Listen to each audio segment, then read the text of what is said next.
Então, boa tarde a todos, boa tarde, Elisângela, boa tarde à banca, professora Cléia, professora Luciene.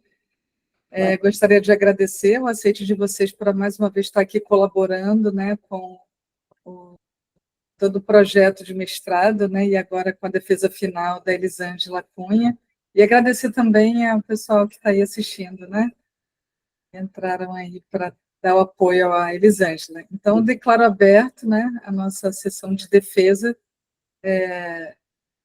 da dissertação intitulada Aspectos da Dependência Emocional, Apego e Esquemas Iniciais Adaptativos em Mulheres Vítimas de Violência, que foi coordenado, né, que foi, durante todo esse tempo, batalhado por ele, a aluna Elisângela Maria da Cunha Silva, né, e eu fui orientadora. Então, boa sorte na sua defesa, Elisângela. Você tem 20 minutos, podendo expandir por mais 30, né? Por mais 10, chegando a 30 minutos. E aí depois a gente abre para as considerações das professoras convidadas. Fique à vontade. Obrigada. Desde já eu quero agradecer, né, as professoras por estarem aqui mais uma vez. Fico muito feliz, né, todos que também estão participando. Vou iniciar. A pesquisa sobre aspectos da dependência emocional, o apego e os EIDs, né, os esquemas iniciais adaptativos em mulheres vítimas de violência. Me apresentando, né, eu sou esposa, filha, atualmente militar temporária, sou também professora voluntária de um preparatório de projeto social de onde eu trabalho. Sou psicóloga clínica, né, graduada pela Estácio, de Nova Iguaçu, fui bolsista do ProUni, lá em 2019, né, terminei minha graduação. Em 2021, né, adentrei ao Levica, com a professora Ana Cláudia, e fiz também uma pós-graduação em neuropsicologia, uma formação em psicopatologia, e atualmente, né, estou fazendo uma pós-graduação em terapia cognitivo-comportamental na PUC. Iniciando as questões de pesquisa, né, o objetivo era buscar essas dependências emocional associadas a esses estilos de apego, e os EIDs, né, os esquemas iniciais adaptativos, se eles poderiam ampliar essa vulnerabilidade da mulher a adentrar ou estar num relacionamento abusivo. E se esses três fatores associados, eles poderiam propiciar a manutenção do ciclo da violência. Os objetivos eram verificar se a dependência emocional em mulheres nessa situação de violência por VPI, nessa violência praticada por parceiro íntimo, em acompanhamento psicossocial em um centro especializado de atendimento à mulher, né, a pesquisa foi realizada no CIAN Queimados, e as mulheres que participaram da pesquisa, elas passaram por situação de violência. Os objetivos específicos eram de investigar o fenômeno da violência, né, por VPI, e a relação da dependência emocional com os estilos de apegos e os esquemas iniciais adaptativos.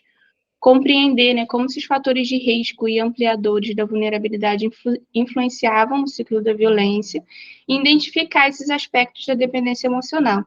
Um deles é o medo do abandono, que é um aspecto que é bem prevalente na dependência emocional, o estilo de apego adulto e os esquemas iniciais adaptativos ativados nessas mulheres que passaram por situação de violência por seus parceiros íntimos. A revisão integrativa, que foi o primeiro estudo, ocorreu com evidências científicas dos últimos 10 anos, tanto nacionais quanto internacionais, frisando aqui que o maior número de estudos realmente são internacionais, acerca da dependência emocional em mulheres vítimas de VPI. Os resultados da revisão apontaram que essa dependência poderia estar atrelada aos esquemas iniciais adaptativos de primeiro e quarto domínio e o estilo de apego ansioso.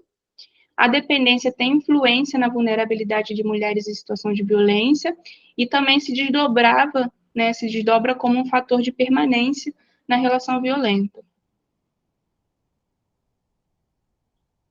Aí eu trago algumas informações do dossiê da mulher de 2023, né, que traz que a cada 24 horas, 344 mulheres sofreram algum tipo de violência, sendo a violência psicológica, né, a mais prevalente, aí também os descumprimentos das medidas protetivas, né, o feminicídio, que em 2023 foram 111 vítimas de feminicídio.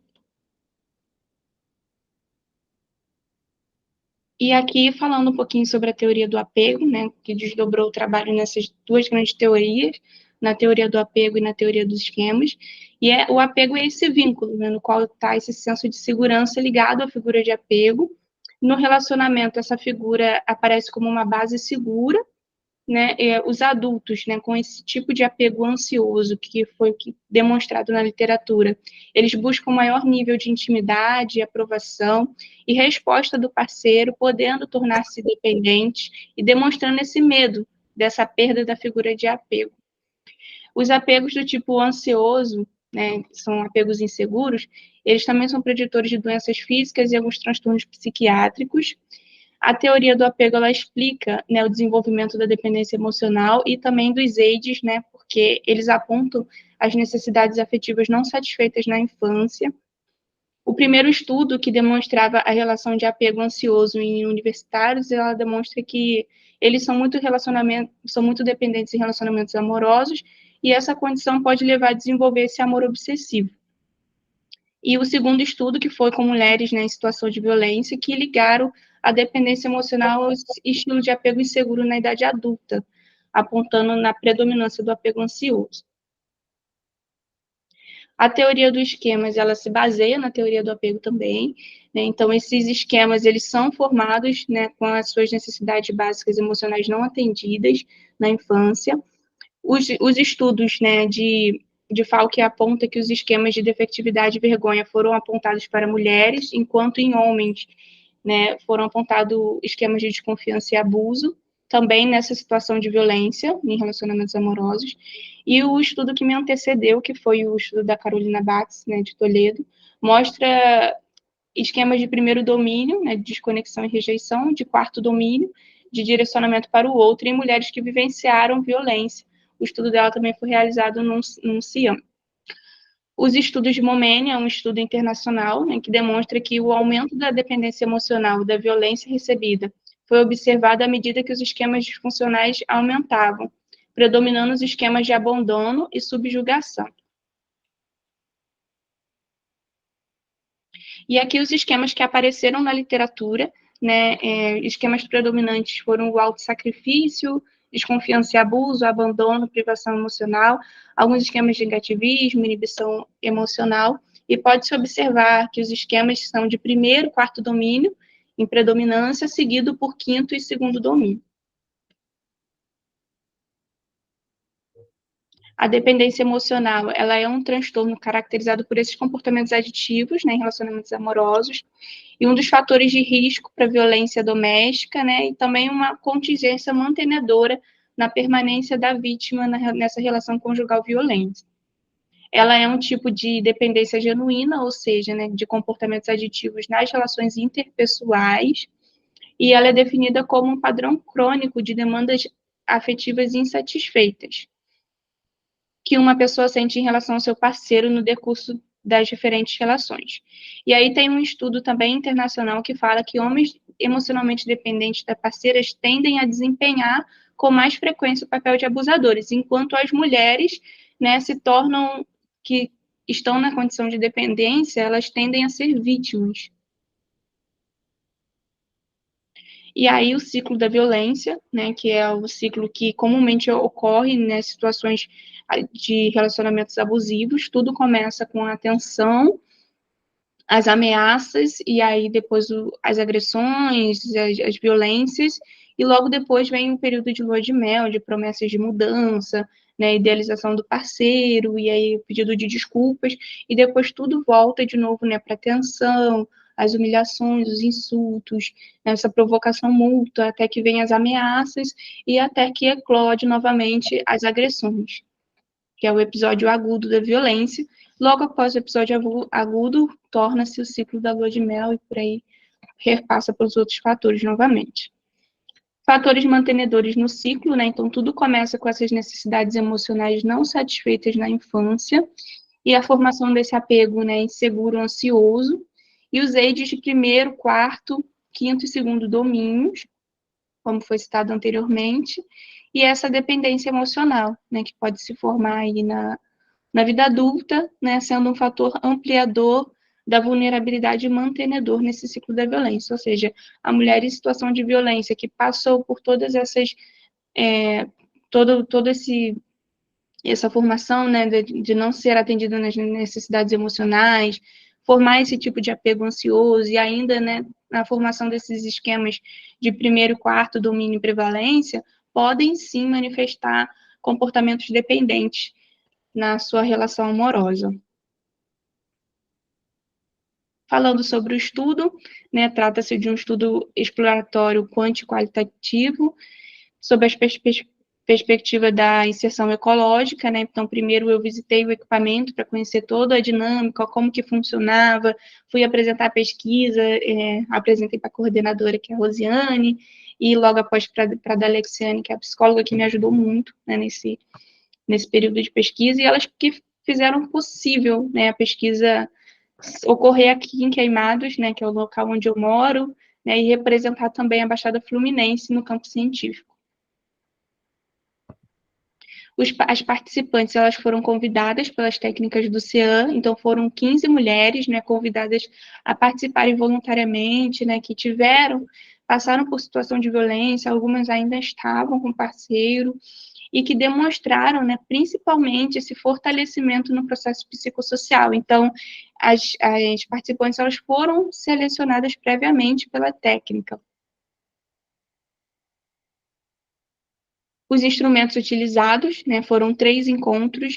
Eu participei também de grupos reflexivos, então, uma vez por mês, né, nós estávamos no equipamento com o grupo das assistidas, e aí eu pude também falar um pouco da pesquisa, né, e logo após com a seleção feita pela psicóloga, e aí quando elas foram selecionadas e aceitavam o convite para participar da pesquisa, no primeiro encontro, né, nós apresentávamos o TCLE, que é o termo de consentimento livre e esclarecido, e aí já começávamos a entrevista semi-estruturada.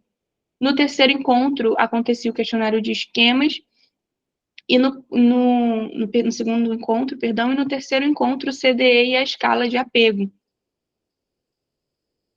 Algumas participantes conseguiram, né, em menos de 3 encontros, mas em sua maioria foram 3 encontros para cada participante.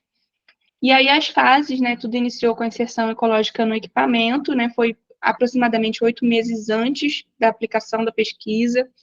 O segundo foi um acolhimento e instrução, né, das mulheres que participaram, toparam participar da pesquisa.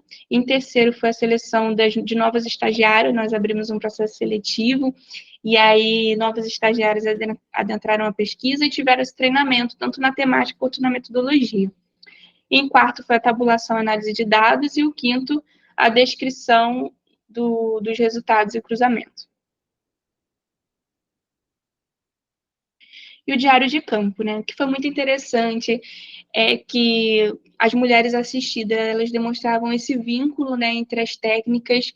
Era muito bonito o acolhimento que acontecia dentro do CEAM, e acontece, né, o suporte que o CEAM dá para as mulheres, e num dos encontros as mulheres falavam que o CEAM salva vidas, e realmente salva, porque ouvindo as histórias, né, e tendo conhecimento da potência do equipamento, realmente é algo singular, assim, é um microsistema e um equipamento de referência. E aí, já começando pela análise das entrevistas, que foi realizada pela análise de Bardan, nós tivemos 6 categorias. A primeira, que falava sobre os fatores de risco e ampliadores da vulnerabilidade. A segunda, que falava dos fatores que poderiam ser mantenedores da relação violenta. A terceira falava sobre essa violência transgeracional, e em destaque aí por mães, avós, outras mulheres na geração da família que também demonstraram passar por situação de violência, e a formação de esquemas iniciais adaptativos. O quarto, respostas comportamentais. O quinto, consequências da vivência da VPI. E o sexto, as formas de enfrentamento.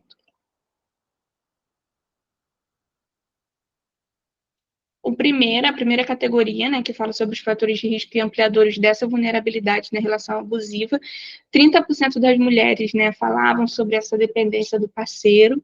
Elas conseguiam, assim, identificar que, de alguma forma, elas dependentes a eles, e até em um grupo, né, reflexivo, uma mulher falou que parecia como se fosse um uso de substância, porque ela sabia que fazia mal estar na relação, que não estava fazendo bem para ela, mas ao mesmo tempo ela não conseguia se afastar. Em 24%, né, falava 18% da questão da autoestima, né, e a solidão também apareceu em grande destaque aí. Em primeiro, a solidão, em segundo, a dependência do parceiro, e em terceiro, essa baixa autoestima. A percepção da violência. Algumas mulheres, né, trouxeram alguns relatos que foram marcantes, né, de como foi para elas viver a violência, né, em algumas falou que foi um trauma terrível, né, foi uma coisa que ficou muito tempo, assim, angustiando, né, foi muito triste. Também a gente percebe a violência, por vezes, manifestada na frente dos filhos. Uma outra que, há 11 horas, ela relatou que ela não se via mais, ela não tomava mais banho, e ela relata, eu acho que era depressão, mas eu não sabia. Ela falou que essa violência afetou da ponto dela querer tirar a própria vida. E a mesma, né, participante disse que ela ficava se perguntando por quê, e aí entra um fator muito importante, que é a autoculpabilização da vítima, que ela fica se perguntando, será que a culpa realmente foi minha, né, para que tudo isso acontecesse, para acontecer a violência. O segundo são fatores mantenedores na situação de violência, e aí destaca-se, né, a dependência emocional, lembrando que esses são relatos das entrevistas em que as próprias participantes falavam sobre a sua experiência.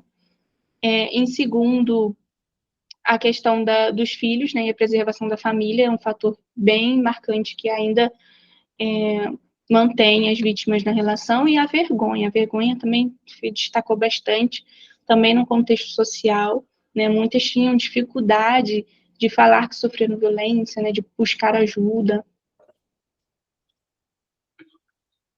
E a dependência, né, algumas falam que não era um amor, né, mas parecia que tinha nelas uma coisa, como se aquela pessoa ou parceiro fosse a única pessoa que entendia ela, que ouvia, né, que também trazendo essa questão da família, né, de que na família as pessoas nunca deu muita atenção, e o parceiro foi a pessoa que ouviu, então achava que era esse tipo de dependência que fazia ter dificuldade de se afastar na situação de violência.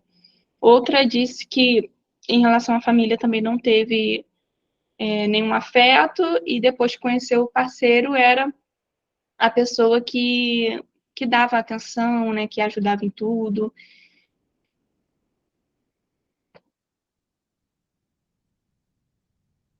A terceira categoria, que fala da violência transgeracional e a formação de AIDS, e aqui a gente traz a violência por parceiro íntimo em outras gerações de mulheres na família dessas participantes, ou seja, mães e avós. 26%, né, declararam também que tinham passado por situações de abuso físico e sexual, e 26% violência na família de origem. A formação desses esquemas, né, que relatos de histórias de como sofria a violência na família, né, de como a mãe também sofria, né, violência pelo parceiro, então tem algumas questões aqui, como suicídio, e alguma forma como essas mulheres, elas interpretaram e acabaram tendo seus esquemas iniciais ativados, né, teve muitas situações de abuso, assédio, situações também de violência física, então infância marcada por bastante violência, né, alguns relatos de que minha mãe batia a ponto de sangrar muito, meus irmãos ficarem sangrando, então perpassa muita, a violência já vem desde a infância e a família de origem. 4, respostas comportamentais, então 40% da amostra elas choravam, em 35% se isolavam. As consequências da vivência da VPI, então aqui nós vimos a autoculpabilização, né, da pessoa em situação de violência, da mulher, ela achar que a culpa é dela, né, de tudo que ela está passando, e os danos psicológicos, né, como depressão, transtorno de ansiedade, diagnosticados, e essa desesperança, né, desesperança pela vida. E aí também vem aqui alguns relatos, né? Chega um ponto que você bate de frente com a pessoa, e aí elas declaravam, algumas, né, em tentar enfrentar essa situação de violência, e até mesmo fazendo isso para que o próprio parceiro acabasse com a vida delas, porque elas já não viam mais sentido, né, de estar nessa situação, de estar vivendo desta maneira. Então, como se eu não pudesse morrer, eu sou obrigada a criar os filhos, né? Aqui fala também de uma desesperança bem acentuada, né? Outra assistida copo de leite, ela fala da depressão, né? Que passou por um momento muito difícil, tentou suicídio. E a outra também na questão do enfrentamento, né? Orquídea, para que o parceiro acabasse com aquela situação logo e fizesse com que elas pudessem ser ali assassinadas. 6. Formas de enfrentamento. Então, 32%, né, falavam dessa rede de apoio, né, buscaram ajuda com vizinhos, com familiares. 20% apoio de amigos, e aqui acaba descrevendo os tipos de apoio, 7% a busca do equipamento. E aí o que chamou a atenção também foi que algumas mulheres relataram 9% de nenhum tipo de apoio, não puderam contar com ninguém nesse momento da violência.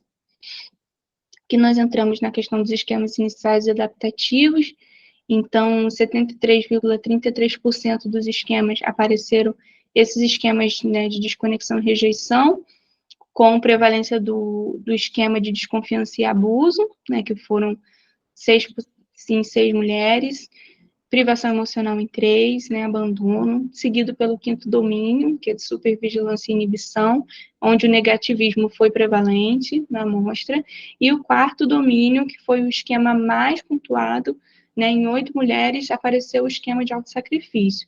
Então, também, né, corroborando aí com a pesquisa da Toledo, que o esquema de autossacrifício também foi o esquema prevalente, né, na pesquisa dela.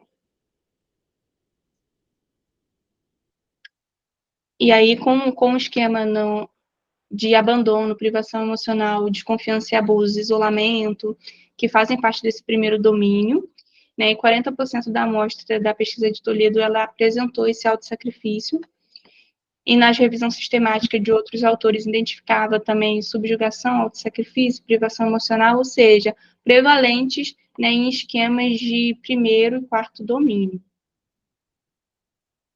Na escala SR Brasil, que aferia, né, a questão do apego ansioso, que foi o que demonstrou, né, a média, e na dimensão ansiedade foi uma nota significativa, né, um score significativo, considerando o apego ansioso mais prevalente, comparado, né, com a escala, a proximidade, né, tanto da média quanto do desvio padrão, com o público de mulheres brasileiras. E aí vem o questionário de dependência emocional, que foi um questionário muito desafiador, né? Apresentou a questão da dependência emocional global com 59,4%, ou seja, muito próximo, né, do score de média, que geralmente é 60%. E as duas categorias, né, a ansiedade de separação, ela se refere a essa expressão emocional, o medo, né, em frente ao fim do relacionamento, pensamentos automáticos relacionados à perda e à solidão. Já a expressão afetiva, essas duas dimensões da dependência emocional, na expressão afetiva, caracteriza por essa necessidade de afeto e amor, né, com vista de amenizar a sensação de insegurança, correlacionando com o fator de vulnerabilidade, a relação abusiva e a solidão. A dependência emocional inclui essa impulsividade, essa persistência em manter relacionamentos estáveis, que causam esse sofrimento e tendem ao indivíduo buscar a suprir essas demandas precoces e insatisfeitas por meio de outro relacionamento amoroso. Então, acaba sendo um efeito, né, que vai se demonstrando em outras relações também. A conclusão é que há correlação entre os resultados do apego ansioso e do esquema de primeiro domínio, endossando a literatura especializada que afirma que os indivíduos com apego inseguro têm chances maiores, né, de desenvolver esquemas de primeiro domínio, seja de desconexão e rejeição.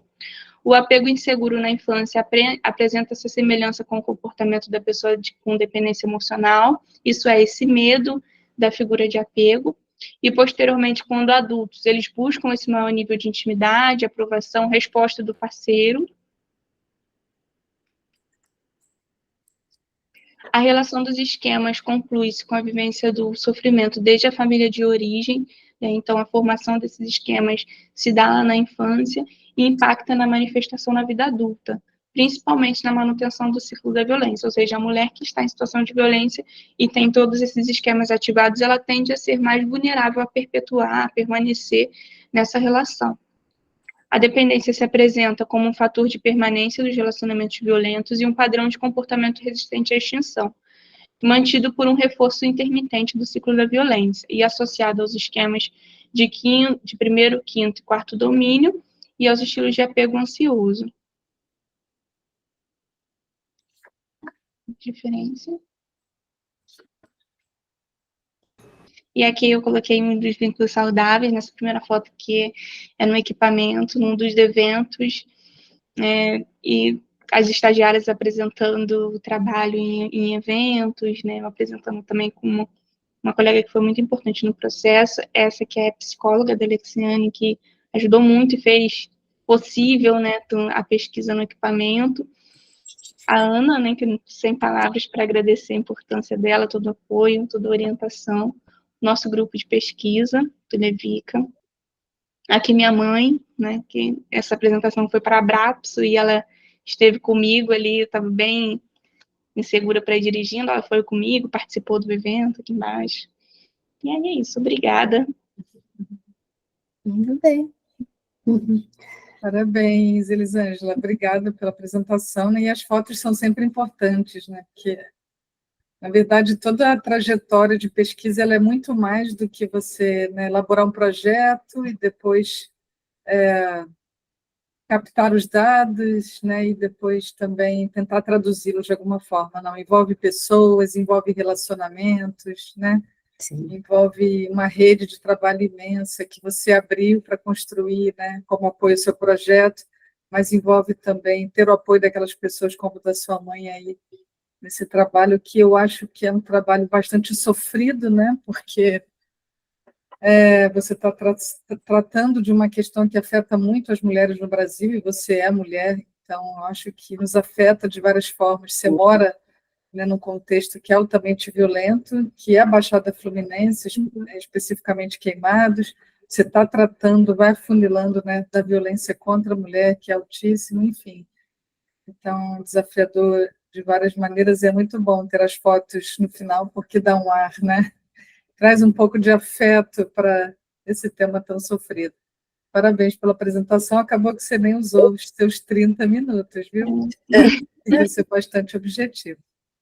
Eu vou passar a palavra agora para a professora Clésia Nata, né, que é a professora convidada externa ao nosso programa. Ela é professora da pós-graduação na Universidade Católica de Petrópolis, super parceira aí das nossas bancas, e a gente queria, então, passar a palavra para ela. Obrigada, Cléia. Imagina. Muito obrigado pelo convite, né? Eu gosto demais de trabalhar aí quando sou convidada pela Ana, e convido a Ana também para estar nas bancas aqui, né? Então, essa amizade, esse encontro sempre é muito alegre, no sentido do crescimento pessoal, da própria amizade, carinho, né? Então, muito obrigado por isso, também a Elisângela, né? Estamos aqui para falar agora do trabalho concluído, e obrigado também aqui pela presença da professora Luciana, né? Nós juntas aqui na mesma missão, né, de avaliar. E, bom, enfim, e boa tarde a todos que estão também presentes assistindo. Então, Elisângela, seu trabalho é muito bom e eu gostei muito, já começo trazendo logo com naturalidade essa impressão, né? Trabalho muitíssimo bem feito, vixe, um trabalho cuidadoso e eu acho assim ousado, né? Vocês optaram por incluir inúmeros conceitos, né? Conceitos, e que não são, né, em si simples de você absorvê-los e depois integrá-los, né? Então, acho que foi realmente de uma riqueza muito grande. Nós já tínhamos visto a caminhada, e o trabalho na conclusão ficou exatamente muito, muito bom. Eu fiz um parecer, até já enviei hoje pela manhã para a professora Ana, com algumas ideias, né, algumas observações que, de antemão, gostaria de logo pedir para considerarem como apenas, né, lógico, são sugestões, e, além disso, pode ser um olhar de um determinado momento, né? O trabalho ele é bastante minucioso, então, assim, a leitura demanda de nós bastante elaboração no entendimento de como se articulam os resultados, né? E como que a metodologia fez o caminho para que esses resultados pudessem ter sido obtidos, os dados e, finalmente, a interpretação de resultados. Então, aqui no meu parecer, Elisângela, se você me permite, a professora Ana e todos os presentes, eu vou mais ou menos me guiar mesmo por ele, porque eu fiz, né, com esse propósito. Então, eu coloquei primeiro os agradecimentos, né, e mais adiante eu fui tecendo algumas considerações, assim, pelos tópicos do trabalho, pela própria estrutura do trabalho. Bom, em relação ao resumo, né, que é logo o cartão de visita, aparece e a gente, ao olhar, tem a noção inteira do trabalho. E que está bem escrito, né, e contendo, né, eu olhei todos os itens, contendo todos os itens que normalmente é preciso ter ali, né, e escrito de uma forma clara, de uma forma fluida. E fazer um resumo, né, nós sabemos que pode parecer uma coisa simples, mas é justamente a parte final, e é a parte que às vezes fica árdua, para conseguir colocar frases claras e que façam a melodia, né, do trabalho fluir, e, consequentemente, numa única leitura e curta, ela tem vários propósitos. Apresentar aqui na banca, né, já de antemão, a síntese como ficou, mas certamente, num futuro, ele é mesmo o cartão de visita para o trabalho que você vier a colocar em publicação. Então, claro, o resumo é de uma riqueza imensa, então está muito bom. Quando eu olhei o sumário, eu falei, uau, que sumário pretensioso, meu Deus, olha quanto trabalho que deve vir por aí, não é? Exatamente pelo que havia dito, a articulação de vários conceitos e uma boa revisão de literatura. Pelo visto, você foi bastante, como é que eu vou dizer assim, íntima mesmo, no sentido de deixar o tema entrar em você e, consequentemente, fazer, né, toda essa revisão e articulando como é que a produção científica, né, de quem já andou um pouquinho antes, se apresenta, que é base para poder avançar, né? E aí, nesse sumário, eu logo percebi, né, que o trabalho tinha uma ousadia que ia gerar uma empreitada grande, né? E deve ter sido o que ocorreu, né? O mergulho dentro do, como você fala, do equipamento, que você usa a palavra. Eu, às vezes, estou me familiarizando, eu participei de uma banca que a Ana me convidou, não é? Acho que era a Karine, Ana, a banca não sei se era a Karine, uma outra orientanda que você fez e que usou a mesma metodologia. Não me lembro, era um nome com K. E, bom, então, finalmente, vi, né, que o mergulho lá dentro desse equipamento para viver, né, aquela realidade foi de uma riqueza ímpar, porque, certamente, o resultado, né, dos instrumentos aplicados, se não fosse você estar lá, estar com elas e envolvida, né, nas conversas, na vivência, certamente não traria a riqueza que depois você conseguiu trazer na descrição dos resultados para poder fazer discussão. Então, imagino que, para além, né, do tempo que um mestrado tem, que é de 2 anos, obviamente, você parece ter ficado lá muito mais do que 2 anos, me dá essa impressão, né, Elisângela? Até a propósito de uma curiosidade, já dialogando contigo, é Cean, né, o local onde você fez a coleta, a amostra. Ele é próximo onde você reside? É bem próximo? Sim, professora, é uns 5 minutinhos, assim. Bom. Ia pensar como é que seria isso, né? Mas tudo bem. Bom, a introdução, eu vou até me basear aqui no próprio parecer. Eu coloquei, ela está muito bem escrita, a introdução, e contém os elementos básicos que a caracterizam. Quer dizer, a introdução é o lugar, né, do problema, é o lugar dos objetivos, é o lugar da justificativa, é o lugar da relevância, da base teórica, referencial teórico e estruturação de capítulos, e é exatamente tudo que está lá, com bastante clareza. Com a criatividade, né, uma coisa boa, quer dizer, é claro que isso tem se tornado, eu acho que cada vez mais frequente, você trazer a apresentação do campo, a apresentação da tua motivação pessoal, da tua contextualização, logo em primeira mão na introdução, né? Isso nos envolve o leitor, e foi o que aconteceu. Eu achei isso ótimo, e ali você, então, justifica seu trabalho e conta a tua história. Ao contar a tua história, você nos puxa para querer caminhar dentro do trabalho e, consequentemente, assim a gente pode avançar mais um pouquinho, né? Bom, então, isso foi uma coisa boa. Depois, o que mais que eu coloquei aqui? Não, isso eu já até falei, virando a minha pagininha aqui do meu parecer. Assim, a motivação que dá, quer dizer, quando você ouve o contexto, ouve a narrativa abrindo, você tem vontade de ir junto, de caminhar junto, né? As fotos agora na tua apresentação, inclusive, fecharam um pouco essa curiosidade. Como é que será que é lá? Como é que será que é o equipamento? E as fotos, claro, trouxeram essa riqueza. Pesquisa, assim, é muito prazerosa de ler e muito rica, certamente. Com relação à introdução, Elisângela, eu apenas fiz 2 menções de sugestões, mas não é em relação jamais ao conteúdo, porque já falei que ficou muito bom. As sugestões foi o seguinte: que tal os objetivos, o geral e os específicos, que você coloca a posteriori do texto, você fazer um parágrafo dentro do texto e inseri-los lá, porque o teu estilo, né, de apresentar a introdução ali foi um texto único que nós vamos encontrando dentro dele essas etapas que ela tem que ter. E depois apareceram os objetivos no finzinho. Falei, opa, ficaria melhor se ela faz um parágrafo e os insere ali, fica tudo arrumadinho ali dentro, né? E uma coisa que eu não sei se foi porque a minha leitura pode não ter sido, às vezes a gente fica desatento em algum momento, é normal, mas pode ter sido, é que eu acho que poderia haver também um parágrafo fazendo menção à relevância, tá?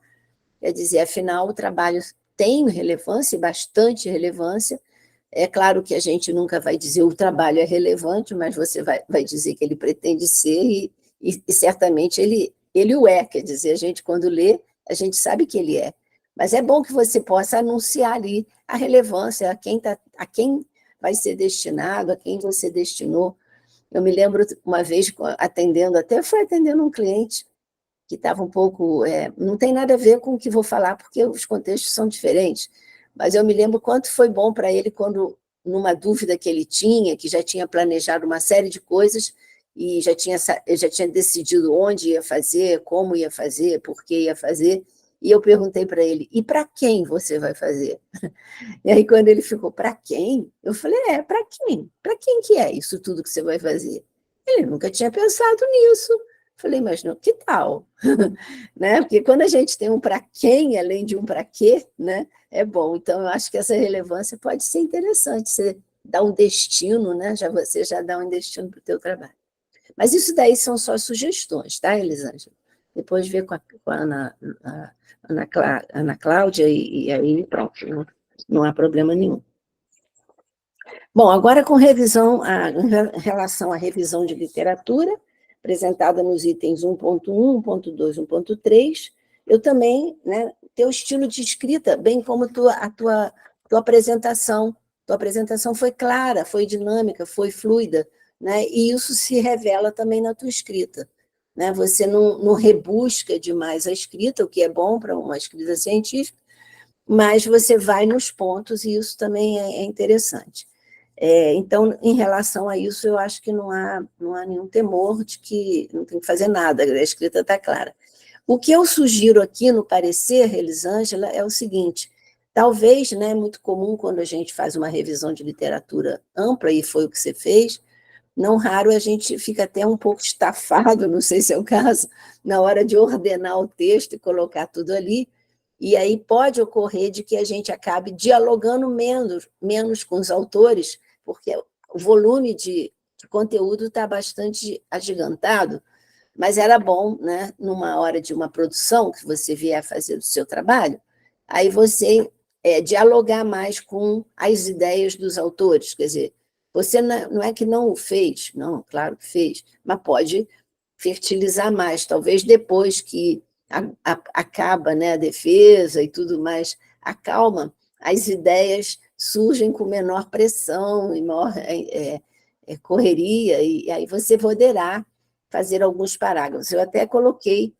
alguns termos que, às vezes, eles, na hora que a gente quer fazer esse diálogo, às vezes a gente fica, como é que eu vou fazer esse diálogo? É claro, depois com a desenvoltura da escrita, isso vai começando a aumentar. Mas, enfim, sugeri algumas dessas palavras que, às vezes, fazem conectividade e te ajudam a dialogar. Não é que esteja frágil, é que pode ser mais enriquecido, tá ok? Bem, já estou quase encerrando aqui também.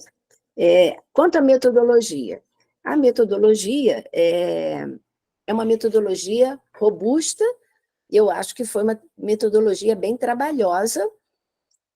Parece que sim, estou vendo a Ana fazendo um aceno de cabeça, e eu pensei comigo, uau, né? Primeiro que você antecipa-se o que é bom, chega no equipamento, né?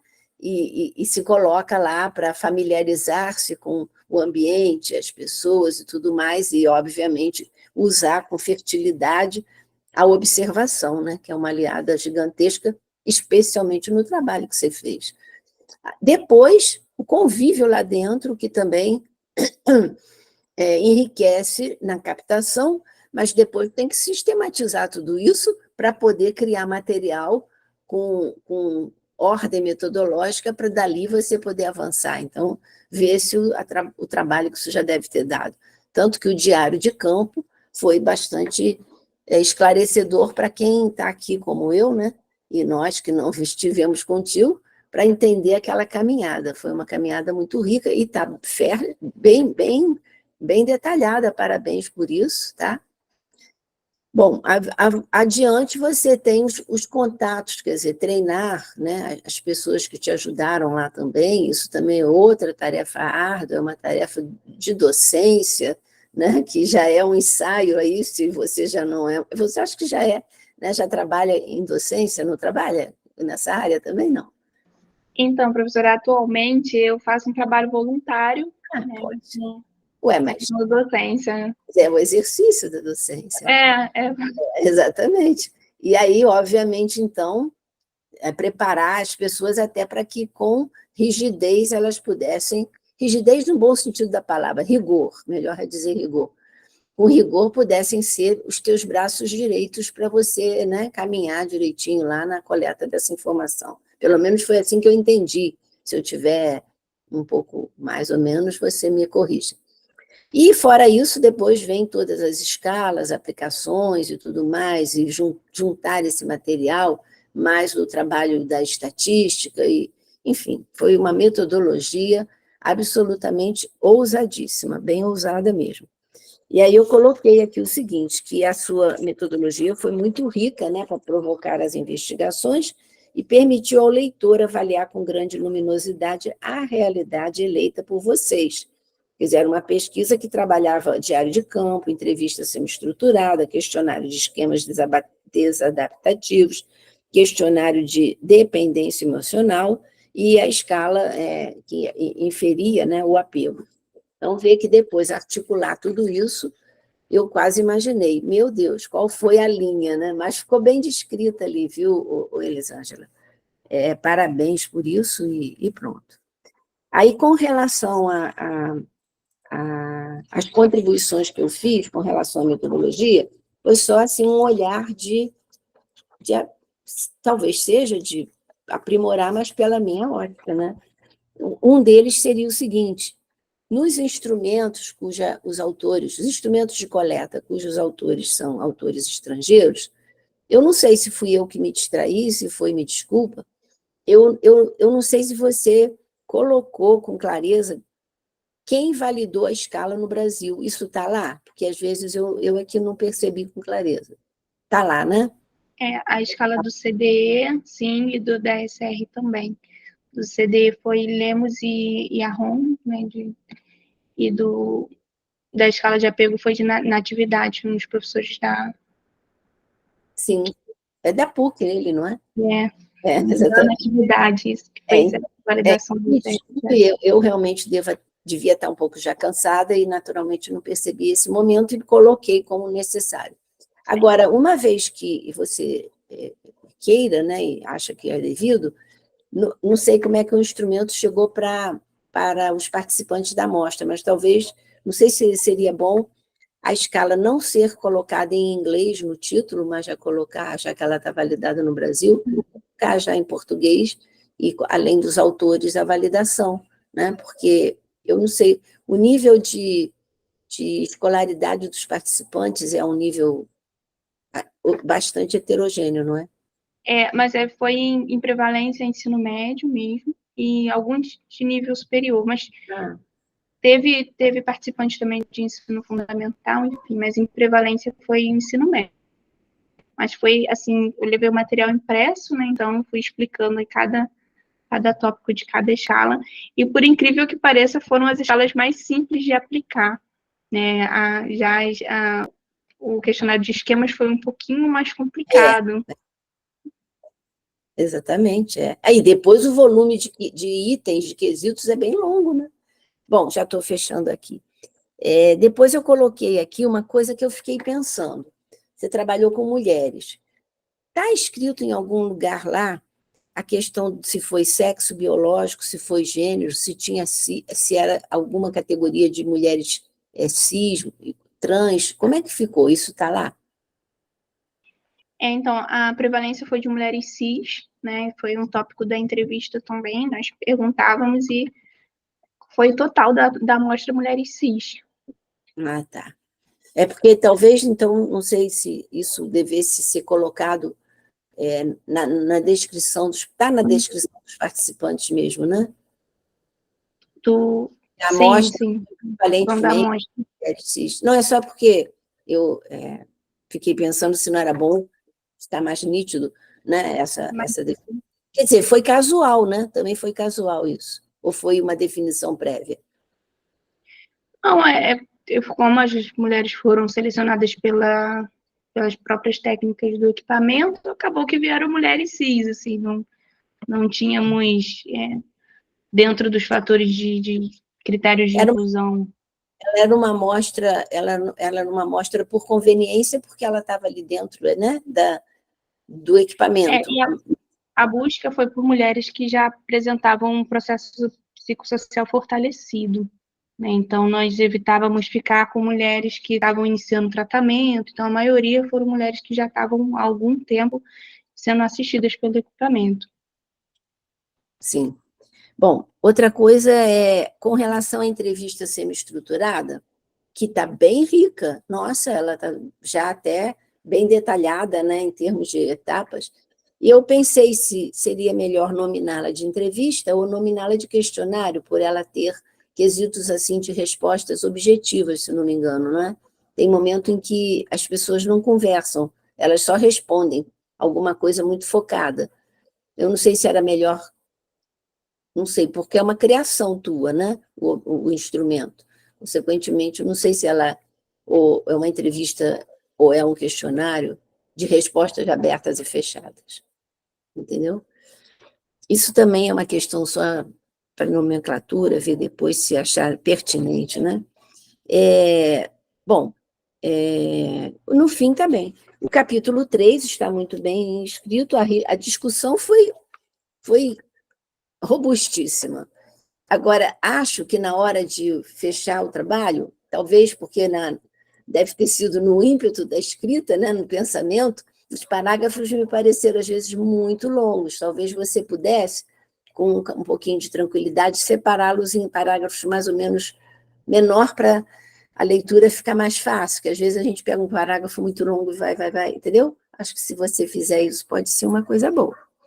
E aí, no fim, eu recomendo aqui, então, Elisângela, que esse seu trabalho, né, precisa ser divulgado, e eu acho que você o fará, certamente, até pelo que já se descreveu, como você tem a tua experiência de vida profissional e tudo, e principalmente acho eu, como até numa outra dissertação que eu participei, que a Ana orientou, também achei, fazer logo uma apresentação também dentro das turmas dos universitários, entendeu? Ali está a semente, né? Não só que vai fazer futuras dissertações, mas que também precisa ser tocado por questões tão importantes quanto foi a questão que você absorveu.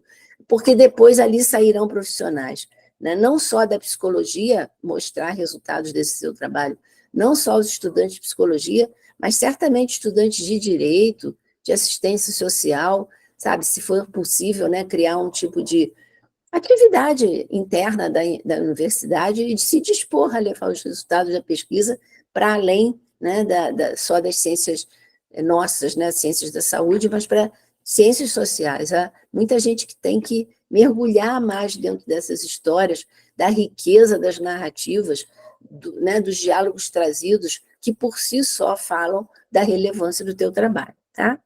No mais, eu te dou parabéns, parabéns à Ana, muito obrigado por ter aprendido um pouco mais aqui com você, com vocês, tá? E me coloco sempre à disposição no que eu puder ser útil, ok? Muito obrigada, então. Obrigada, professora, muito obrigada. Uhum. Obrigada, professora Cleia, pelas orientações. A gente vai, com certeza, depois olhar o seu parecer, né, com cuidado e fazer algumas mudanças que eu acho que são sempre bem-vindas, né? Esse olhar de quem está de fora ajuda muito na organização, principalmente do texto, viu? O trabalho de dissertação é muito árduo, ainda mais na finalização, viu? O trabalho da Elisângela foi enorme, né? Não deu para entrar tudo, principalmente a parte do diário de campo. Teve um trabalho super pesado dela no treinamento das pesquisadoras, né? Que é um trabalho que está à parte, a gente nem relata, ela nem relata ele, é porque não tem... Fica ali enorme, né? Então a gente não relata, mas de escolha, da seleção das pesquisadoras alunas, né? Do treinamento, e tem que ensinar elas a fazer análise de conteúdo, enfim. Então, assim, aí para a dissertação, para o texto, foi selecionado algumas partes, né? Mas tem material aí à beça para futuras produções, até por matizes diferentes, né? Treinamento, né? E depois a visita ao campo, e o próprio campo, meu Deus, muita riqueza. Não esqueça de expandir aí para os cursos. Com certeza.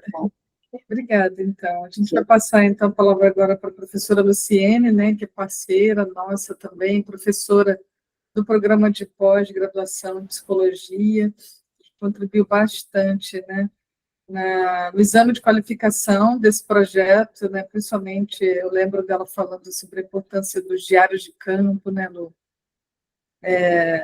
Acho que a gente tem muito desse material ainda guardado, né, Elisângela? Não está quase nada na dissertação, mas a gente pretende explorar de antemão, já vou te falando isso. Mas está com a palavra aí, seja bem-vindo e fica à vontade. Obrigada, Ana, obrigada, Elisângela, convite muito aceito e muito bom de aceito, né, participar dessa banca. Prazer estar aqui com a professora Cleia também, né, que a gente se encontrou já algumas vezes, né, Cleia? E é sempre bom estar aqui e escutar, né, também aquilo que o outro docente vem e traz, né, coisas que conectam, né, com o que a gente está pensando, para cada vez mais incentivar o trabalho de pesquisa, né, e estar aqui no evento acadêmico, né, que ajuda a gente a pensar questões que são tão importantes, né, na vida. Queria, então, dizer muito obrigada, porque a sua temática é extremamente importante, né, na tua escolha. Então, sempre quando a gente manda um artigo, né, as pessoas, vem uma lista, né, para nós que somos assessores, revisores, né, a gente sempre recebe, como é que é esse tema da pesquisa, né? Então, eu queria te dar essa devolutiva, que você escolhe um tema extremamente importante, né? Não só porque a gente está falando de mulheres, de violência, mas porque ele ajuda a gente a pensar na violência para todos nós, homens e mulheres, né? A gente tem e aí quero puxar esse assunto, né? Porque ele vai ajudar a gente a pensar, e queria trazer isso para pensar, para você pensar como pontos importantes na sua. Eu fiquei um pouco desatenta aqui. Eu acho que, Elisângela, sua tela está sendo compartilhada na. Acho que era de uma participante que agora voltou, né? Não era sua, não? Desculpa, fiquei um pouco atrapalhada aqui. Desculpa, Lu, eu estava tentando resolver achando que era da Elisângela. Não sei por quê, a tela de alguém entrou. Mas já voltou. Então, queria dizer que esse tema, né, ele tem importância por conta dessa configuração, né, que ajuda a gente a pensar como homens e mulheres o quanto a violência perturba e nos faz viver muito, muito mal, né, nessa existência. E aí, assim, eu não vou muito assim certinho, né, igual a professora Cléia faz um roteiro bonito, né, ela vai do começo ao fim, eu sou um pouco mais destrambelhada. Então, eu queria chamar um ponto que eu acho assim, bem importante para a gente pensar, né, que é a questão da dependência emocional, né? Como cuidar dessa dependência? Eu fiquei pensando nisso, né? Porque você traz você traz um apontamento, né, dessa dependência para as mulheres, mas você traz também para os homens, né? O que essa dependência causa ali, né? E pelo que a gente vai caminhando no teu texto, você vai trazendo, aponta, né, a diferença dos homens, né, do comportamento dos homens e das mulheres diante dessa dependência. Como é que ela está ali, né, produzindo na mulher uma direção comportamental e no homem outra, mas é quase que uma conexão, né, quase que um grude, vou dizer assim. E aí me fez pensar, né, que nesse grude, como é que as pessoas se encontram, né? Como é que esse ciclo de violência que você traz, ele perdura, né? E estou te trazendo, assim, numa provocação, porque como é que a gente, então, pensa em pistas, e era uma pergunta inicial, como é que você pensa em pistas para intervenção que poderia devolver para o CIAM, que poderia devolver para aquelas mulheres, né, e para aqueles homens, né, que a gente precisa pensar nas intervenções dessa maneira, e não ser assim, me dizer agora, né, mas fazer um exercício de pensar, porque pode ajudar a fazer considerações no teu artigo, né, que te levam a mexer esse terreno, mexer esse território aí, que está produzindo sofrimento para homens e mulheres, né. Me chamou muita atenção essa fala, né, que a mulher diz que ela provoca o homem, né, para ver se ele mata ela, né? Não é bem assim, mas você colocou aqui na tua apresentação. E não é bem... a gente vai sentindo a depressão, né, que aparece ali. E a depressão que aparece diante de algo que, para ela, não tem resolução, né? E que a resolução seria o fim da própria vida. Então, como é que a gente pode remexer isso, né? Discutir isso com essas mulheres, trazer isso para outras mulheres, né? Porque nos relatos mais machistas que a gente ouve, no fim, traz como a culpa da mulher. E você traz uma culpabilização da mulher, né? Como é que ela se sente culpada, né? Então, culpada, ela de novo faz culpa, fica aí nesse ciclo que também é de culpabilidade, né? Eu fiquei pensando nesse aspecto todo conectado, né, dos teus resultados, na importância dele, assim, estou muito sentida, vou dizer assim, com essa tua dissertação. E aí, assim, queria conectar com uma outra coisa, que quando a gente olha para o teu trabalho, né, você tem uma direção cognitivo-comportamental, você traz a teoria dos esquemas, né, e vai pensando a partir dele, né, da cognitivo-comportamental. Mas eu olho para ele e, em certo momento, eu comecei a perceber que a tua forma de narrar, ela vai mudando, ela vai saindo da neutralidade, ela vai passando, tem momentos até que eu escrevi assim, tem que rever o texto, porque ela sai da neutralidade e passa a uma primeira pessoa ali. E eu achei tão curioso isso, porque, assim, aquilo que a gente poderia considerar, tem um erro, tem alguma coisa que precisa rever, eu queria trazer para você como tem ali uma coisa participativa, tem ali de uma pesquisa que te afeta de tal maneira que você traz na sua redação esse afeto, aquilo que, né, não está errado, não, é só separar uma coisa e outra. Tem momento na pesquisa, tem pesquisa que a gente escreve de forma neutra, mas que me parece aqui no teu texto que a neutralidade não dá conta disso que foi vivido nessa experiência da tua pesquisa, né? Então, para a gente pensar que dá para mexer um pouco, dá para amolecer um pouco e colocar na direção de uma narrativa do teu trabalho, pelo menos primeira pessoa do plural, né? Que a gente traz o nós, né? Para poder configurar aí uma pesquisa que, embora você não traga, mas ela é bem participativa, né? Você faz um treino com as alunas, mas você treina lá com as mulheres, você traz essa questão com as mulheres, você vai lá, você está no território, né?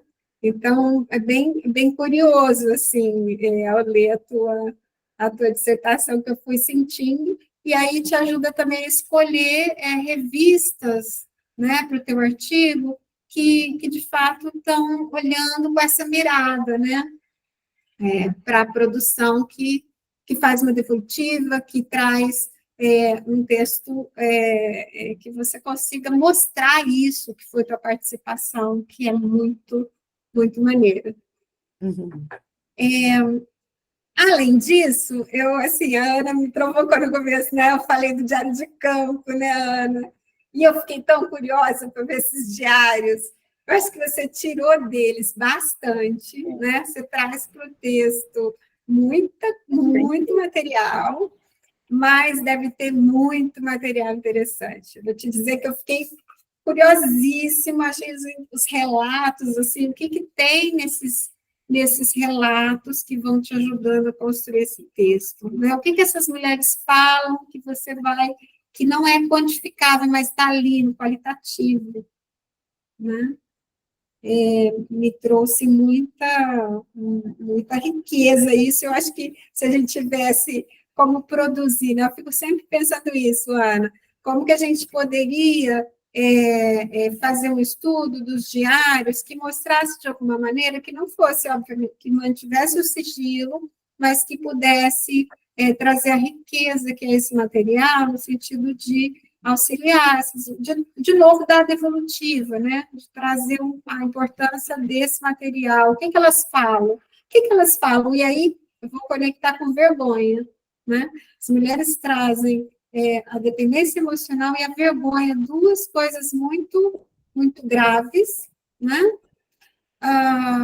E vergonha do quê, né? Tem várias vergonhas que elas vão mostrando no teu texto, né? Que você vai revelando. E me pareceu, então esse é um ponto que eu queria tratar com muito cuidado aqui, que é a questão da religião, né? Como é que a gente pensa a religião? Que acho que é um fio para trazer como discussão no trabalho, né? A gente tem vários momentos que a gente vai pensar quais são os aspectos benéficos, bacana, né, que a religião vai trazer para uma mulher, né, especialmente para essas mulheres que estão em situação de dependência, que vão ter uma possibilidade da vida em rede, né, de se associar, de poder estar ali, né, tendo um apoio, né, que você viu no teu estudo, que parece que 9% relata não ter apoio de lado nenhum, né? E que a gente vai considerando, né, o que essa religião pode trazer como rede de cuidado. Mas, por outro lado, eu né, vi no teu trabalho que elas trazem também a dificuldade que estar numa religião que às vezes exige com o parceiro, né?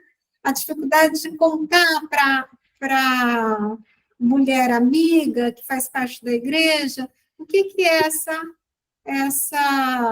esse momento que ela está vivendo de violência, né? Então, eu estou trazendo isso com bastante delicadeza, com bastante cuidado, que não é para destruir a rede, mas que é para construir outras possibilidades, né? De talvez até dizer para essas mulheres, né? A gente sabe que as igrejas, né? Elas têm, como tudo, né? Tem várias facetas, né? E que a gente pode ir pensando, né? Na rede de apoio, como é que a igreja também traz um certo machismo, né? Nessa consideração de por que uma mulher, né? Não poderia, diante de uma situação de violência, tentar, né, estabelecer outras redes de cuidado, né? Trazer uma proposta, talvez, de religiosidade, talvez de outras redes de contato, né? Como é que as populações nessa condição social, elas poderiam também ir em diversas, né? Porque você traz que não é só as mulheres, a gente está falando de um local que é o CIAM, mas a gente tem, em diversas situações, a possibilidade de entrar em contato com violência do parceiro em diferentes condições sociais, né? Então, como é que essas redes e religiões que poderiam, então, funcionar de outra maneira? Como é que é a frequência dessas mulheres em outros lugares de cuidado, né? Então, está meio nublado aqui o que eu estou falando, porque é um assunto difícil mesmo, né? Não é muito fácil quando a gente toca nesse aspecto, né? Não é fácil porque tem uma crença também, tem outros fatores porque se frequenta, né? Uma igreja e está ali, né? Convivendo em uma certa religião. Mas eu queria tocar nesse ponto, porque eu sempre toco, porque eu acho que é importante. Tem alguns pontos que merecem muita atenção. Religião é um deles, sexualidade é um deles, e eu achei muito importante que a professora Cléia trouxe. A gente trabalhou com mulheres cis e mulheres trans, né? Atualmente, a gente tem que levar isso em consideração na nossa... Não que a gente deva incluir tudo, não é possível às vezes, né? Mas que a gente deva incluir, pelo menos, na nossa forma de narrar. Olha, aqui as mulheres foram mulheres cis. Aqui a gente pensou em mulheres, de maneira geral, cis, trans, né? Como elas se expressarem ali.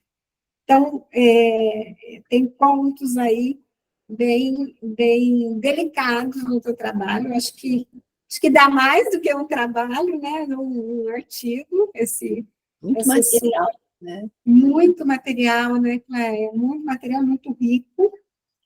Eu tem alguns pontos que eu fiquei aqui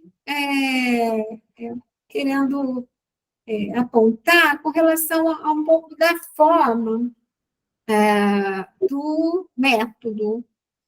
Então, tem uma parte que é os instrumentos utilizados, que eu queria apontar o seguinte: você traz lá o TCLE como um instrumento.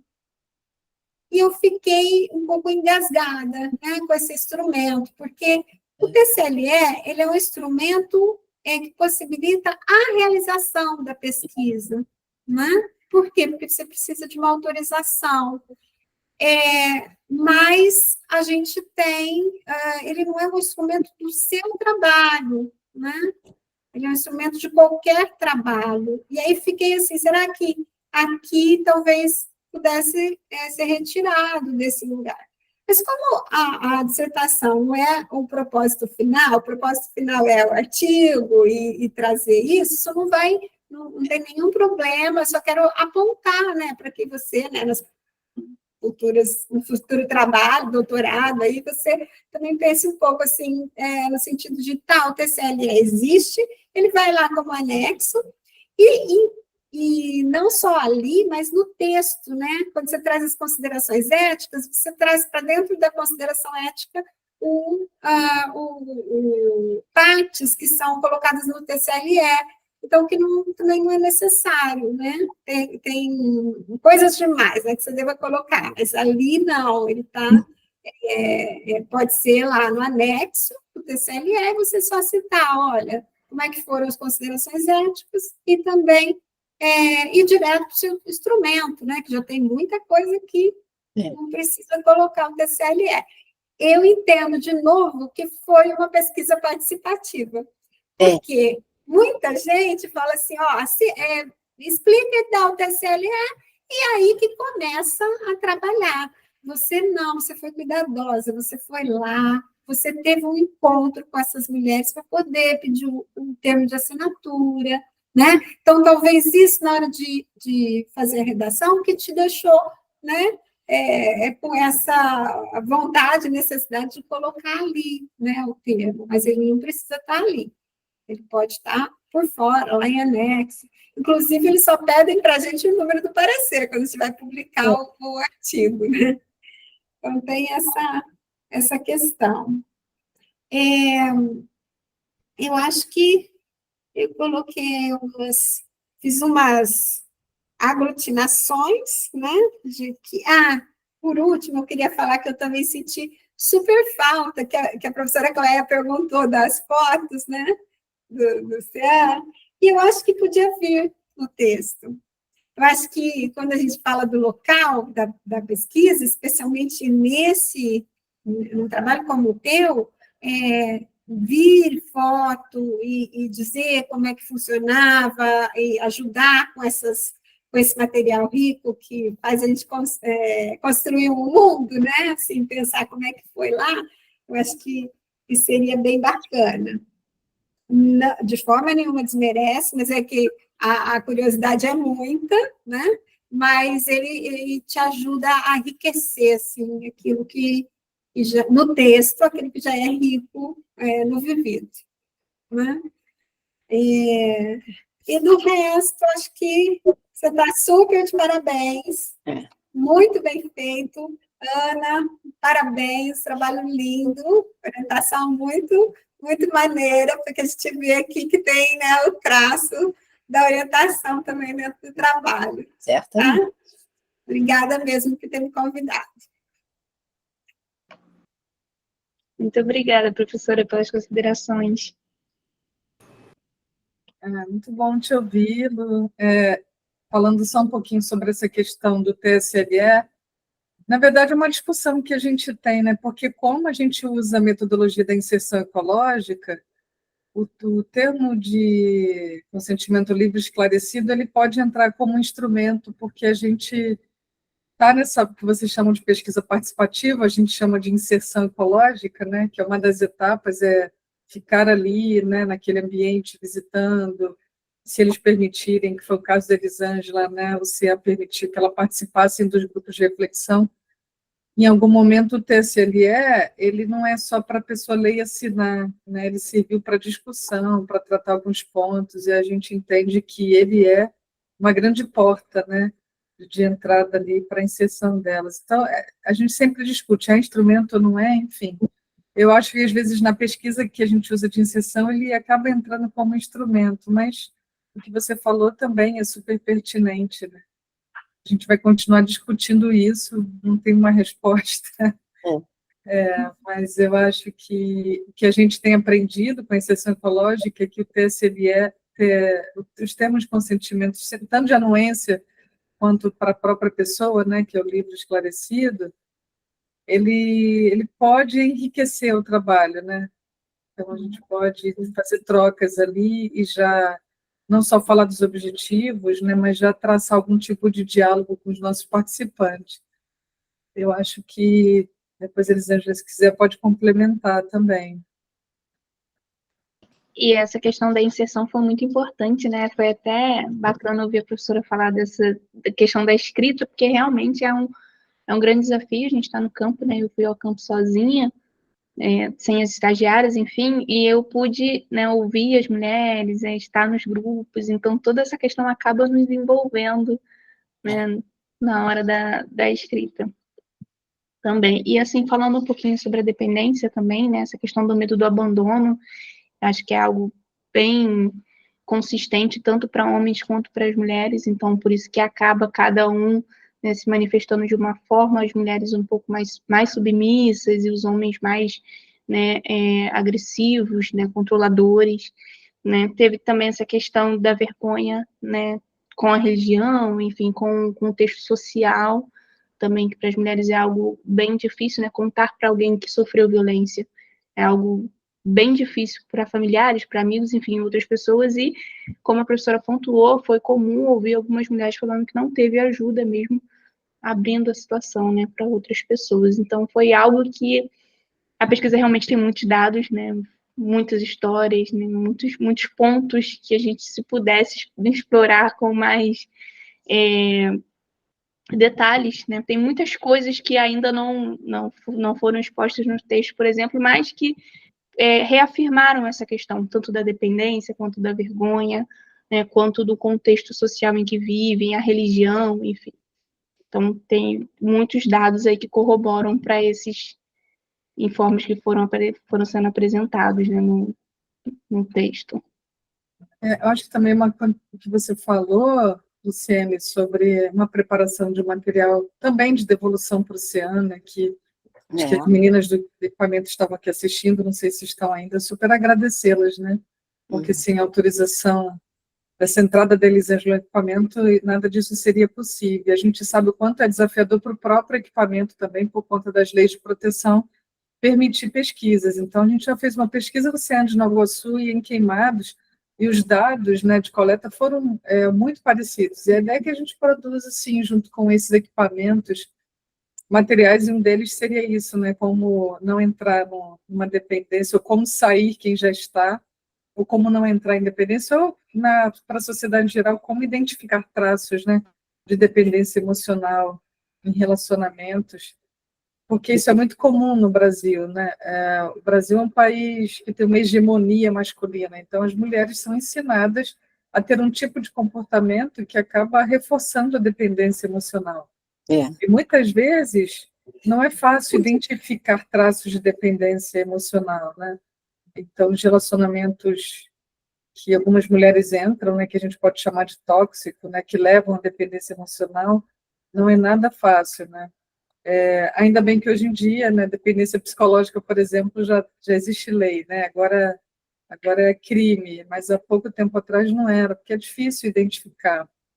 Então, as mulheres não conseguem nem, às vezes, conversar sobre isso, né? Por conta da vergonha, enfim.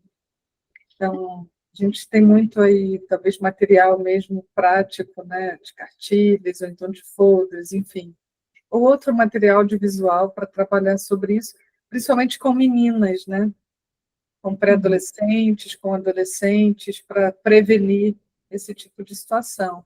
Enfim, eu acho que a gente tem aí desejo de fazer muitas coisas no futuro. Elisângela dando continuidade ao seu estudo no doutorado, né, a gente vai poder executar parte desse nosso planejamento. Você quer falar mais alguma coisa, Elisângela, sobre o trabalho, para os professores? É isso, agradecer, né, toda a colaboração dos professores e os pontos de vista, né, me agregou muito, eu anotei aqui algumas coisas, depois eu vou rever para poder pegar, porque realmente eu tenho muitas ideias, né, desse pós, né, como que fazer os projetos, enfim, implementar, enfim, são os diários de campo, tem muita coisa ainda para ser explorada, e o meu desejo, né, também de trazer propostas de prevenção nessa questão da dependência foi algo que mexeu muito comigo em relação a precisa dar uma continuidade, sabe? Tem muitas coisas que ainda precisam ser exploradas, e principalmente nesse campo, né, não é muito falado, mas não é muito consistente, né? Se fala assim, dependência emocional, mas o que de fato é isso, né? O que as mulheres se sentem, como que as mulheres se sentem numa relação para manifestar esse comportamento, né? Ao parceiro que por vezes está, né, perpetrando essa violência. E aí também os esquemas iniciais adaptativos, eu acho que os temas, conforme, porque no começo, só para dar uma pincelada aqui de como começou, era só os esquemas e a dependência. E aí, conforme eu fui estudando, foi aparecendo também a teoria do apego, o apego inseguro, e as coisas foram se conectando, sabe? Essa questão de demandas não atendidas na infância, enfim, a transgeracionalidade da violência por parte das avós, das mães, dessas mulheres. Então, assim, acaba sendo também uma vivência que já vem lá de trás, sabe? Essas mulheres já observavam as mães, as avós passando por situação de violência, né? Tem a questão também da família, né? Como preservar a família? Estou passando por uma situação de violência, mas eu preciso preservar, eu tenho filhos, enfim. Então, são muitos fatores aí, como foi ilustrado na análise da entrevista, né? Na análise de conteúdo, que aparecem de uma forma muito consistente, assim, né? Muito prevalente a questão da família, a questão social também. Então, são coisas que eu pretendo dar uma continuidade, continuar estudando, aprofundando, né? Traçando estratégias aí de prevenção, ou até mesmo de pós-venção. Né? Então, são coisas que já estão no meu planejamento. É isso. Elisângela, eu posso dar uma palavrinha, me ocorreu agora. Eu participei há 15 dias atrás de uma banca de qualificação aqui no nosso mestrado, de uma mestranda, o nome dela é Márcia, e ela está trabalhando matemática exatamente na tua direção. Quer dizer, ela trabalha os casos dos homens que praticaram a violência doméstica, e como ela é psicóloga do Tribunal de Justiça em Três Rios, né, um município de Três Rios, aqui no estado do Rio, então ela desenvolve lá já há algum tempo um trabalho destinado aos agressores, né, aos homens. Tá? É o contrário, né? Ela trabalha com eles. E esse trabalho está ficando muito interessante pela riqueza de dados e de tempo que ela já tem nessa experiência, ela sendo a psicóloga do Tribunal de Justiça, e ela conseguiu, pelo menos lá, e isso eu achei curioso, não é todo município que está adotando isso, que é inserir a participação, não sei se todos estão adotando, eu acho que não, inserir a participação dos homens que cometeram a violência, quer dizer, inserir. Os homens são convidados, inicialmente eles eram convidados a participar de um grupo de reflexão acerca desta experiência que eles tiveram, razão pela qual eles estão, né, cumprindo pena. E aí, depois, como isso ficava muito vulnerável à participação deles, isso é que eu acho que é opcional, não é todo município que está adotando, lá, pelo menos, os juízes estão adotando como diminuição de pena, se eles estão participando desse grupo, entendeu? Isso está levando a um ganho, porque coisas riquíssimas estão sendo descobertas, e a pesquisa da Márcia está sendo feita na linha da representação social, o enfoque, tá? E o que acontece? Uma das coisas que me ocorreu agora. Assim como a gente fala, você falou, né, das mulheres vendo as mães e até as avós tendo sido vítimas de violência, pelo lado dos homens, percebe-se o quê? Homens cuja educação também foi fomentadora disso. É como se... É a realidade que os levou a entender que homens são assim, entendeu? É claro que a sociedade já tem um discurso absolutamente ao contrário disso, é óbvio, mas ali tem estudos interessantes que é na formação exatamente da identidade masculina. É nesse foco que a Márcia está trabalhando. Eu acho que seria legal vocês duas se conhecerem, sabia? Seria sim. Eu acho que Muito seria bacana. bom, entendeu, Ana? Né? Aham. Depois, sabe? Uhum. Esse desdobramento da dissertação dela, sabe? Não, nos interessa, sim, fazer essas Depois que eu conexões. coloco, me fala, tá, Elisângela? E eu Claro. falo, Márcia, vocês se conhecem e pensam coisas juntas. A Márcia já fez aqui um curso na universidade, aqui, sempre que faz o curso enche.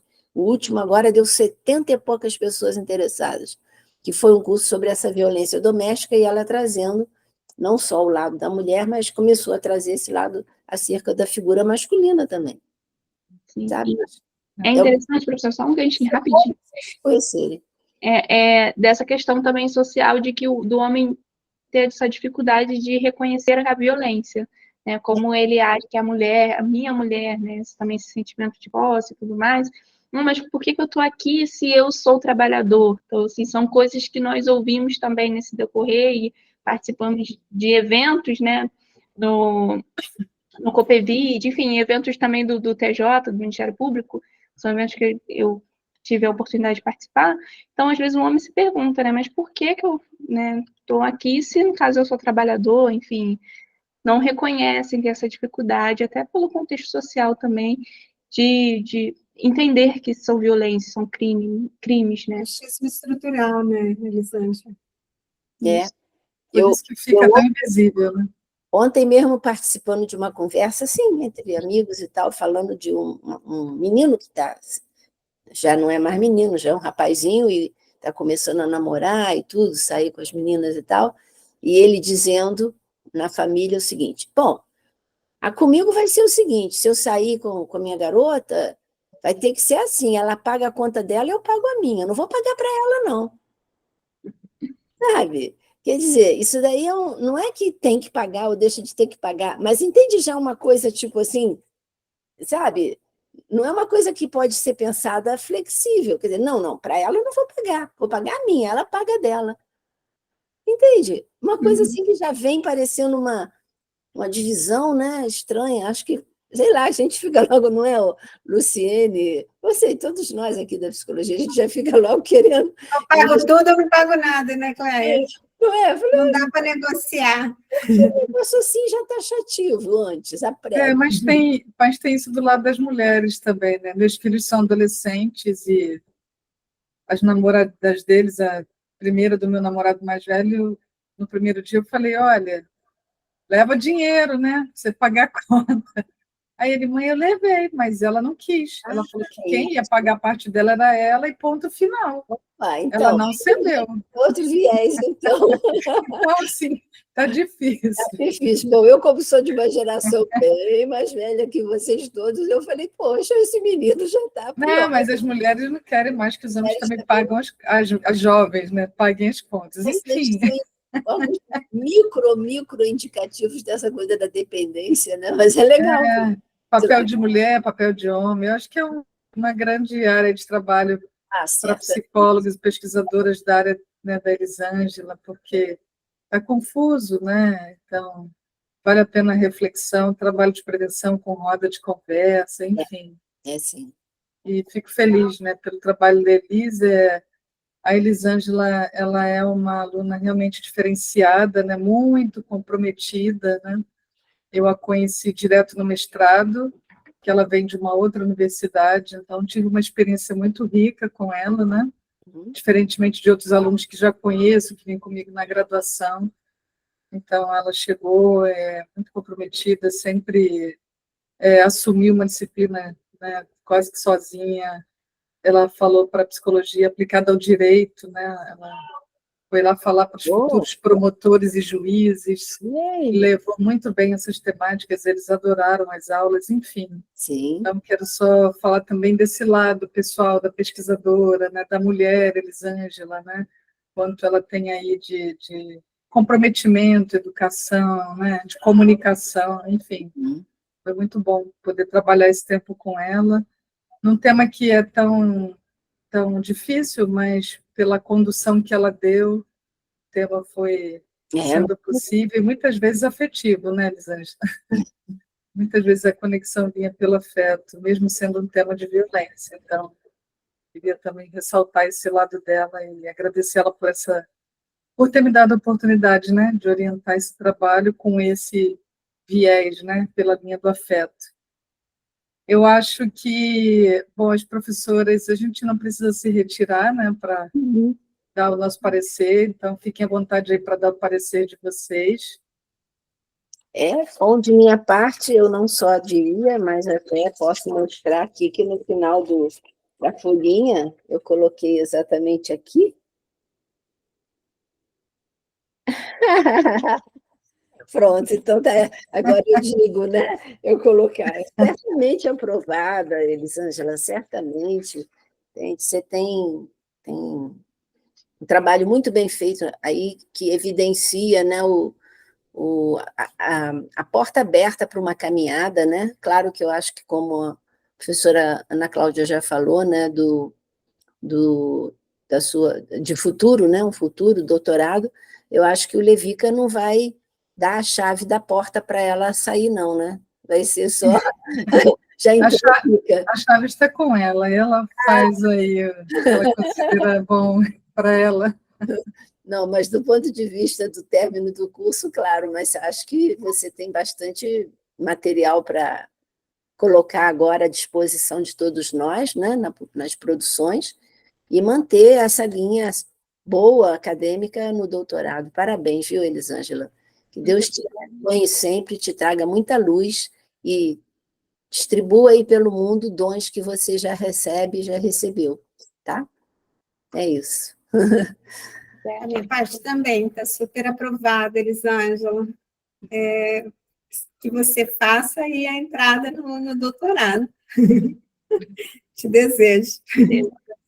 Então, muito aí, a gente considera aprovado aí oficialmente, né, a dissertação titulada Aspectos da Dependência Emocional, Apego e Esquemas Iniciais Adaptativos em Mulheres Vítimas de Violência, que foi conduzida pela discente Elisângela Maria da Cunha Silva, hoje, dia 13 de maio de 2024, aprovadíssima.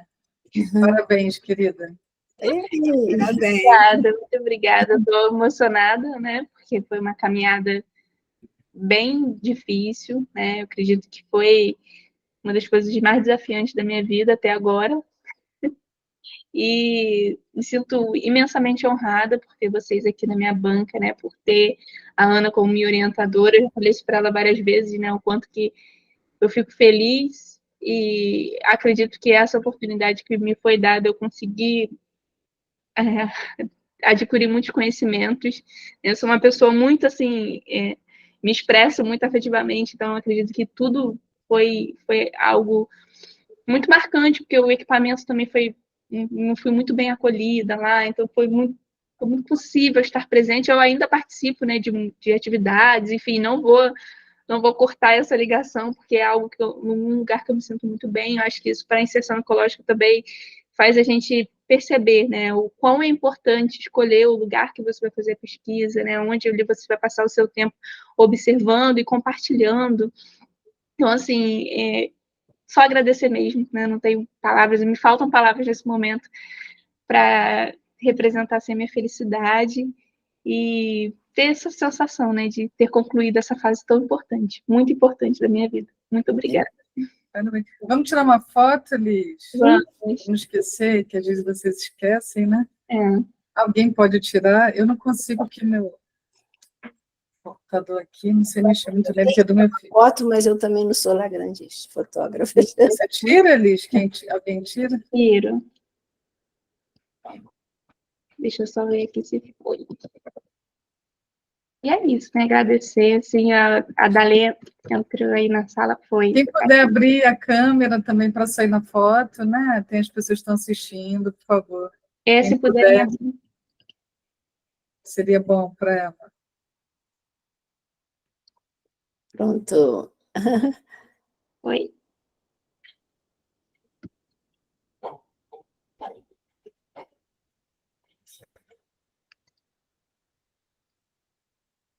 Jonathan Obrigada. Apareceu. Ei. Obrigada, pessoal, a Sara, né, Cristal, Francilene, Gabi, que entraram aí também. Muito obrigada pelo apoio. Agora é só comemorar, Elis. Depois eu te faço as outras cobranças. Tá bem. Muito obrigada a todos, né, que estão aqui. Beijo, gente. Obrigada, Lu. Obrigada, Cléia. Tchau. Prazer, beijão. Beijinho. Um abraço, Luciene, um abraço, Ana Cláudia, Elisângela e todos. Muito obrigada. Obrigada, professora. Tchau, tchau. Tchau.